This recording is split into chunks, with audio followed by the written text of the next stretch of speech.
જય માતાજી મિત્રો, આજ છે આપણો ડે 59 ને આપણે શાંતિથી ઘડી ઘરે બેઠા ને પછી આવી ગયા ખાંડીપોળે માવા લેવા। એટલામાં જ આપણને મુનો દેખાઈ ગયો, કમાનો કટર દુશ્મની કે પાડી જ દેવાનો થાય આજ કમાને। ખાંડીપોળથી ઘરે આવ્યા હતા અક્ષત રાજી રાજી થઈને આવતો હતો ને બે આંગળી ઊંચી કરતો, મેં કહું 20 રૂપિયા કરી નાખ આજથી ટિફિનના। નીને મળીને પછી આપણે આવી ગયા સુનનગર જવાનું। સુનનગર થોડુંક કામ હતું, કામ બામ પતાવી નાખ્યું ને પછી આવતા રહ્યા આપણે ગીરીના ઘરે। ગીરીના ઘરે આવીને કાળો ઘોડો ને ધોળો ઘોડો બે જોઈ લીધું। ઠીક છે સમરિયા। પછી અમે બેયનો ઉડન ખટોલો લઈને નીકળી ગયા ફકરીમાં એના હાટું ચપ્પલ લેવા જવાનું। ફકરીનો વિડીયો લીધો તો એના શોરૂમનો રૂ તો કોક બૂચ મારી ગયું હતું, કે એનો લેસ તો કે આપણા બેયનો વિડીયો લઈ લે, પણ એની કરતાં સારો હું લાગુ કાં, પણ એ આજ નાયો નથી ને એટલે। પછી આવી ગયા ફકરીમાં ને એ દેખાડી દીધા 4-5 જાતના ચંપલ, એ કે 900 રૂપિયા, આ કે 200 જ દેવાના થાય। ફકરીવાળાનો મગજ હલી ગયો।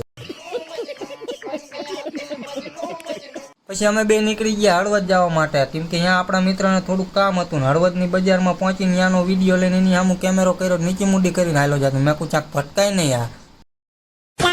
આજના વ્લોગમાં આટલું જ તે, મળીએ કાલે। જય માતાજી। વિડીયો ગમ્યો હોય ફોલો કરતા જઈજો।